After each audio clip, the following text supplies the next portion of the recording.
Detective Michael Cross's world had already collapsed. His wife had vanished. His children too.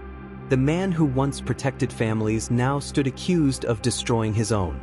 The city believed he was guilty. The media painted him as a monster in uniform. Even his colleagues no longer spoke his name without venom. But Cross knew the truth.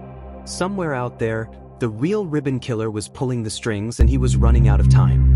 The search for his missing family consumed the department. Roadblocks, manhunts, helicopters in the air. But each day ended the same. No sign of Sarah, no trace of the children. Then, 3 days after their disappearance, an unmarked package arrived at police headquarters. Inside was a small wooden box. And inside that box, 3 ribbons. One long, 2 short. The message was unmistakable. The killer had them. Cross begged the detectives to let him see the box.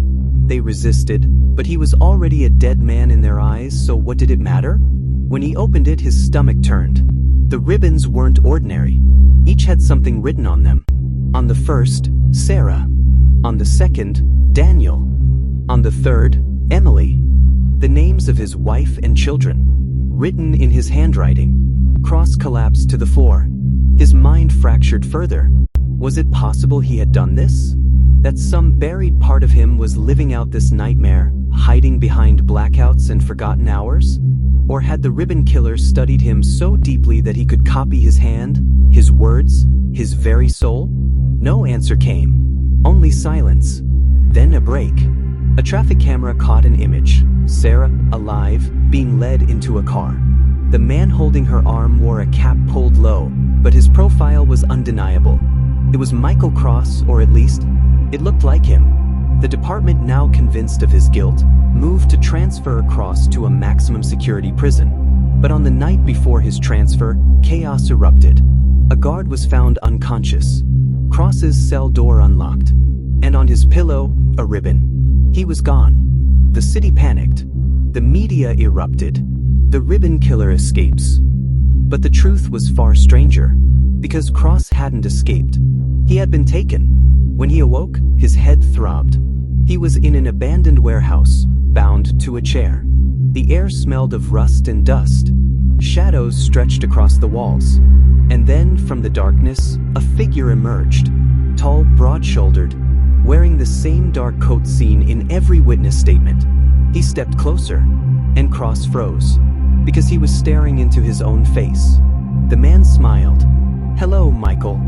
It was like looking into a mirror. Every detail, the scar on his chin, the gray in his hair, even the tired eyes identical.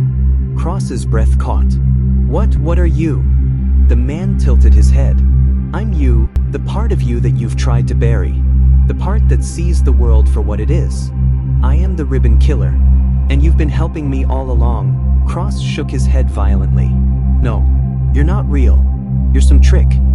But then the man held up photographs.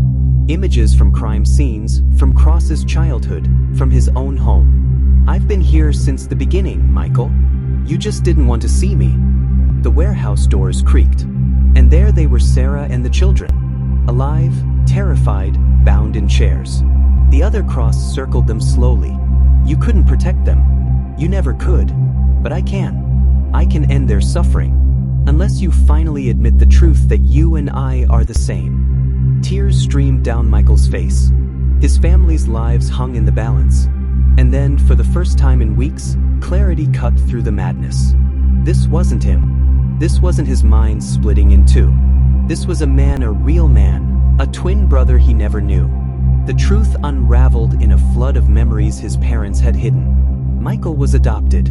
His biological mother had died in a psychiatric ward, giving birth to twins.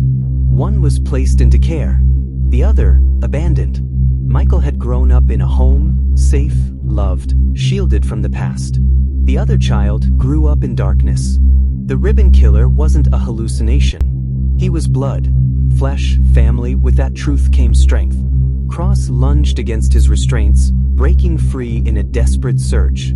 He fought the man who wore his face, a brutal clash of mirror images in the flickering warehouse light. The children screamed. Sarah cried out. And in the chaos, police sirens wailed in the distance. The department had tracked him here. The doors burst open. Officers swarmed, guns raised, and for a moment, no one knew who to shoot. Two identical men. One guilty, one innocent. The ribbon killers smiled one last time. "Go ahead," he whispered. "Prove you're not me." He reached for a blade. And in that instant, the officers fired. The body crumpled to the floor. The nightmare was over, or wasn't it? Because when the mask was pulled away, the face staring back was indeed Michael's. But the fingerprints told a different story. They belonged to someone else entirely. Michael Cross was vindicated. The ribbon killer was real. And he was dead. The city breathed a sigh of relief. Cross was freed. His family returned. The headlines shifted from condemnation to redemption. But Detective Michael Cross would never be the same. Because no matter how many ribbons were collected, no matter how many photographs were burned, one truth remained. He had spent months staring into the eyes of a killer who shared his face, his blood, his history. And deep down, he wondered, if evil ran in the family, would it one day surface in him? This is Crime Chronicles. Subscribe for more.